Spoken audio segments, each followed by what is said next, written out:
Berikut kisah mukjizat 9 Wali Songo secara lengkap, disusun satu persatu. 1. Sunan Gresik, Maulana Malik Ibrahim.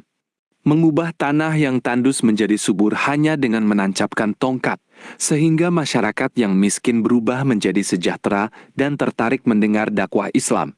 Memunculkan mata air jernih dari batu kering untuk kebutuhan ibadah dan minum warga. Doanya selalu dikabulkan Allah. Setiap orang yang datang dengan niat tulus memohon pertolongan, selalu pulang dengan lega dan terkabul hajatnya. Suaranya menyejukkan hati.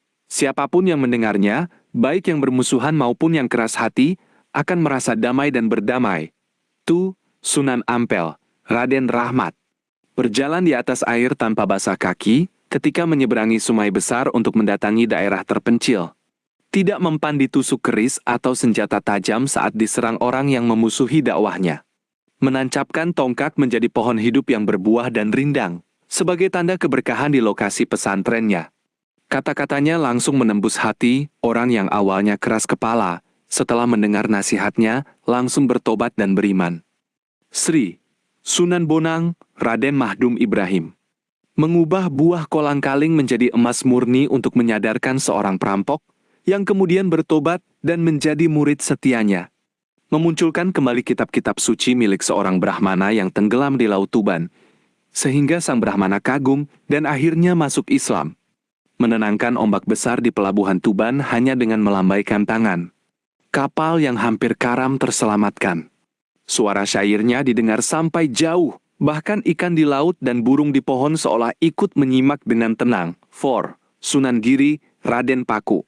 Mampu hadir di dua tempat sekaligus pada waktu yang sama, satu memimpin syalat di masjid, satu lagi mengajar murid di pesantren. 2 kolam air di kompleks Giri yang beliau ciptakan. Airnya selalu jernih dan dipercaya menyembuhkan berbagai penyakit bagi yang berniat tulus. Binatang buas menjadi jinak di sekitar wilayah Giri. Harimau dan ular tidak mengganggu penduduk, seolah menjaga ketertiban. Penentuan awal bulan dan hari raya selalu tepat meski tanpa alat canggih, berdasarkan ilham dan ketajaman batin. 5. Sunan Derajat, Raden Kasim. Diselamatkan ikan besar ketika kapal yang ditumpangi karam di tengah badai laut. Menumbuhkan mata air dari bekas umbi hutan yang beliau tekan dengan telapak tangan, airnya mengalir jernih dan berkah. Menyembuhkan orang sakit parah hanya dengan mengusap tangan dan mendoakan. Banyak yang pulang sehat kembali.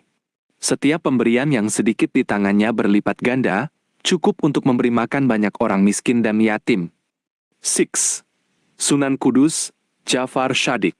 Batu ijazah wilayah dari Palestina tetap utuh dan tertulis jelas meski dibawa melintasi laut dan darat jauh. Kini tersimpan di mihrab Masjid Menara Kudus. Pembangunan menara berbentuk candi tanpa alat berat. Batu-batu besar tersusun rapi dengan pertolongan tak terlihat. Air sumur di sekitar masjid selalu jernih dan tawar meski dekat laut. Dipercaya berkhasiat menenangkan hati. Keputusan dan fatwanya langsung diterima oleh semua pihak. Bahkan yang berselisih langsung damai begitu mendengar ucapannya. 7. Sunan Kalijaga, Raden Said. Wayang kulitnya bersinar terang di malam hari tanpa lampu minyak. Bayangan wayang seolah hidup dan berbicara. Menyeberangi sungai dan laut tanpa perahu, berjalan di atas air dengan tenang. Kerisnya tidak pernah tumpul dan selalu membawa perlindungan. Siapapun yang memegangnya dengan niat baik merasa aman. Lagu dan tembang ciptaannya, seperti lir-ilir dan gundul-gundul pacul. Siapa yang mendengar dengan hati bersih akan merasa tergetar dan bertobat. 8. Sunan Muria, Raden Umar Said. Dapat duduk di atas awan untuk turun ke desa-desa terpencil dengan cepat. Tanaman yang beliau sentuh tumbuh subur dan cepat berbuah, menjadi berkah bagi petani sekitar. Mata air di lereng Gunung Muria yang beliau timbulkan. Airnya dingin, segar, dan dipercaya menyembuhkan rasa haus batin. Burung-burung berkumpul mendengarkan dakwahnya, dan tidak pergi sampai beliau selesai berbicara. 9. Sunan Gunung Jati, Syarif Hidayatullah. Pedangnya tidak pernah tertandingi di medan perang. Musuh yang melihatnya langsung gentar dan berbalik pergi. Batu-batu pembangun masjid Sang Cipta Rasa tersusun sendiri dengan rapi tanpa banyak tenaga manusia. Air dari telaga di Gunung Jati, jika diminum dengan niat bersih, menghilangkan rasa sakit dan mencerahkan hati. Tubuhnya kebal terhadap senjata tajam dan racun. Setiap kali menghadapi bahaya, selalu ada pertolongan tak terlihat. Ucapannya sebagai sultan dan ulama, sekali beliau berpesan, seluruh rakyat patuh tanpa ragu. Inti semua mukjizat ini. Semua karamah Wali Songo bukan untuk pamer kekuatan, melainkan membuka hati masyarakat agar mau menerima Islam tanpa paksaan. Membuktikan ketulusan dan kesucian hati mereka yang dekat dengan Allah. Menolong rakyat kecil yang tertindas, miskin, dan sakit. Menanamkan keimanan lewat keteladanan, bukan sekadar kata-kata. Karamah seorang wali adalah cahaya kebenaran yang Allah nyatakan untuk menguatkan iman umat.